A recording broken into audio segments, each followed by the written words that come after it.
Səni verdənə kömək edirəm sənə. Yaxşı, camaat baxır. Məhəbbət, bu nə bit fasondur, bu nə papaqdır, bu nədir? Sən neyinirsən? Demədin Rubaşkada ki, mən Rubaşka papaqda hamısı qayda qoyun. O papaqdan deyirəm, mən Şveysar papağından dedim. Elə, eybi yox. Sən Allah ceyb keçində fikir ver, bundan ora gedirik. Bu dəsmal nədə qoymuşsan boynuma? Mən biraz tez səriyənəm, ona görə də qoymuşam. Maşında kondisioner var, qoş günün sərinləsin, ay məhəbbət. Kondisioner qulunca edir mən, ona görə bax, çıxardıram var. Yaxşı, yığışdır, yaxşı. Məhəbbət, mənim iş görüşüm var burada. Bir saata. Heç də tərpənmə ha. Buradayım mən, yuxarı gedirəm. Məhəbbət, ehtiyatlı ol ha. Çotki məhəbbət, məhəbbət çotki. Yaxşı, saçdı o, getdim mən, davay. Davay, get, çotki məhəbbət. Narahat olma, bir saat burada. Oldu, həll eləyərik, problem yoxdur. Taksim gəldi. Rolls Royce gəlib ki dalımca. Rolls Royce?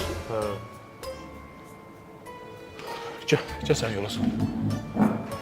Fəqət! Gəl otur. Ay, nə qarsan, məhəbbət? Nədən, onu? Taksi eləmsən maşınmı? Nə qarım, qaqa, maşını qoşdum Uberflaya, çak-çuk eləyirəm, nənə sən verdiyin maşından dolana bilmirəm. Başa işsən, məhəbbətin bir boğazıdır, bir özü. Ona görə də, qaqa, qoşulmuşam, 5 manat, 3 manatımı qazanıram, tar getsin. Nə də, bu Rolls Royce Prius'dur, nə qarsan? Nə qarım, mənim üçün Rolls Royce-la Prius'un fərqi yoxdur. Qaqa, otur, yasamalı get, gəlsən də sən də yolursun. Nə də? Şabanım. Nə də? Başı xarabdır, məhəbbət. Nə olur be? Məhəbbət, eşdirsən məni? Bas bayrağı, ver bağı bırak. Davay. Yaxşı.